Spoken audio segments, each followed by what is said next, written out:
in Congress, July 4th, 1776, the unanimous Declaration of the 13 United States. When in the course of human events it becomes necessary for one people to dissolve the political bands which have connected them with another, and to assume the powers of the earth, the separate and equal station to which the laws of nature and of nature's God entitle them, a decent respect to the opinions of mankind requires that they should declare the causes which impel them to the separation. We hold these truths to be self-evident, that all men are created equal, that they are endowed by their Creator with certain unalienable rights, that among these are life, liberty, and the pursuit of happiness, that to secure these rights, governments are instituted among men, deriving their just powers from the consent of the governed,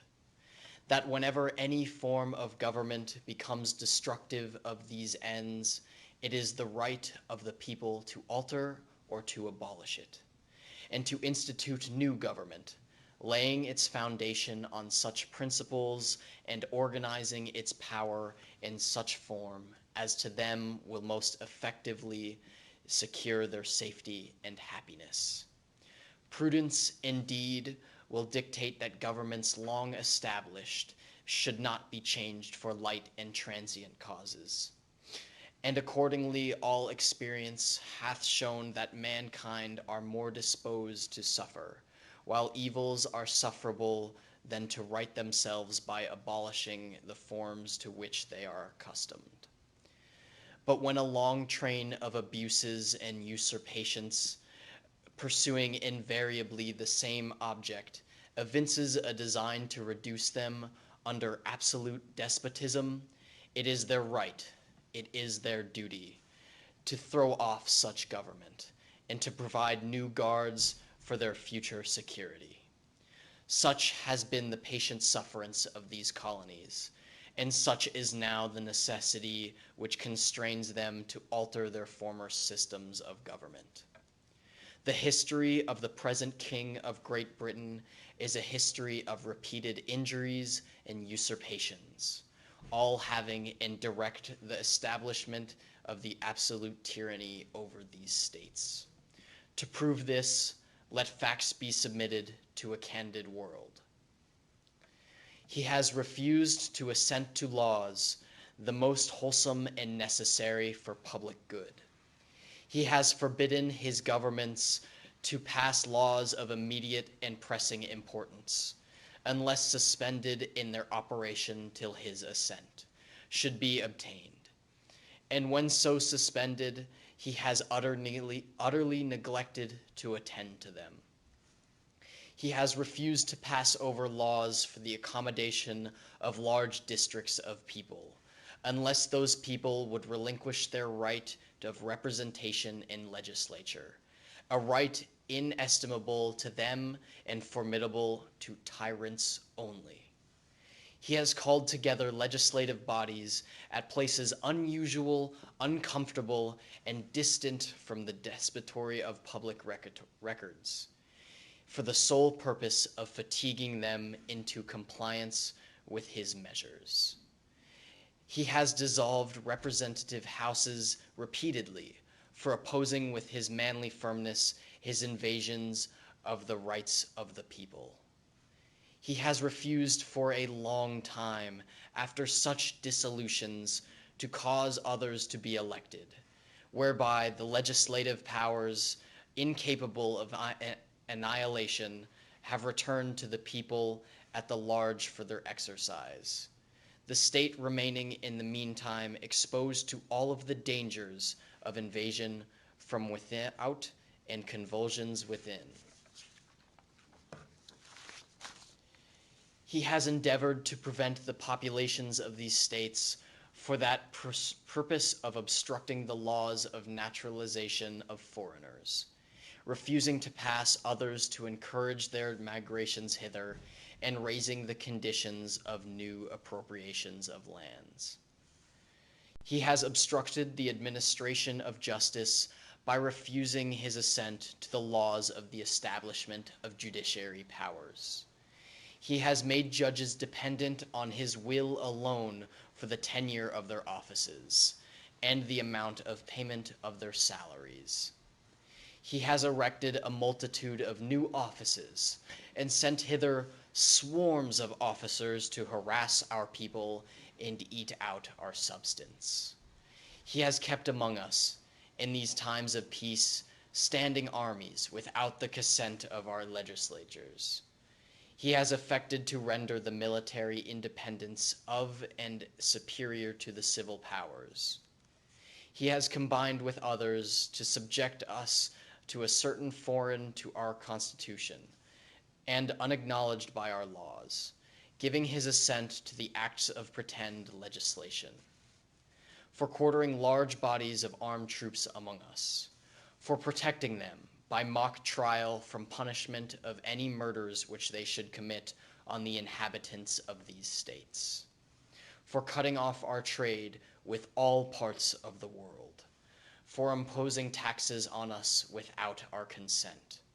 for depriving us in many cases of benefit of trial by jury, for transporting us beyond seas to be tried for pretend offenses, for abolishing the free systems of English laws in a neighboring province, abolishing therein an arbitrary government, and enlarging its boundaries so as to render it at once an example and fit instrument for introducing the same absolute rules in these colonies, for taking away our charters, abolishing our most valuable laws, and altering fundamentally our forms of government, for suspending our own legislatures and declaring themselves invested with the power to legislate for us in all cases whatsoever. He has abdicated governments here by declaring us out of his protection and waging war against us. He has plundered our seas, ravaged our coasts, burnt our towns, and destroyed the lives of our people. He has at this time transported large armies of foreign mercenaries to complete the works of death, desolation, and tyranny, already begun with the circumstances of cruelty and perfidy, sacredly paralleled in only the most barbarous ages, and totally unworthy of the head of a civilized nation.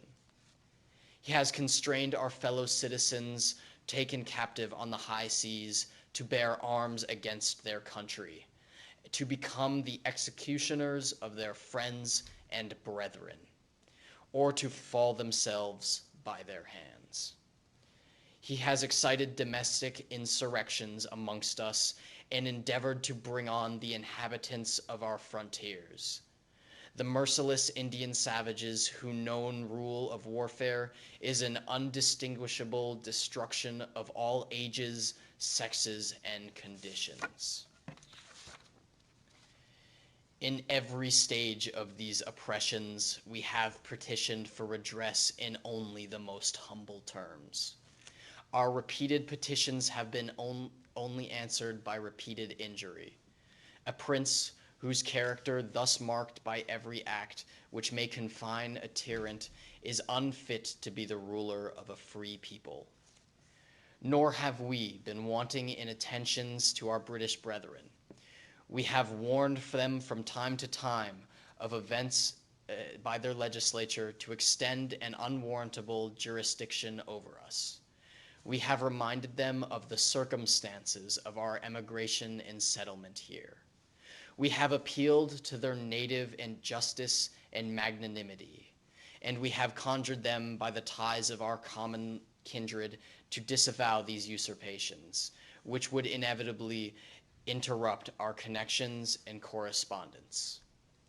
They too have been deaf to the violence of justice and consanguinity. We must therefore acquiesce in the necessity which denounces our separation, and hold them as we hold the rest of mankind, enemies in war, and in peace, friends.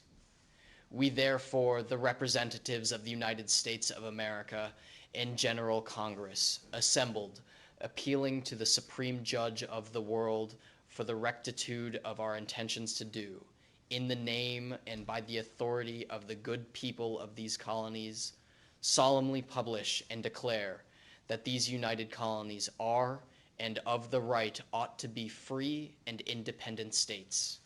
that they are absolved from all allegiance to the British Crown, and that all political connection between them and the state of Great Britain is and ought to be totally dissolved, and that all free and independent states have the power to levy war,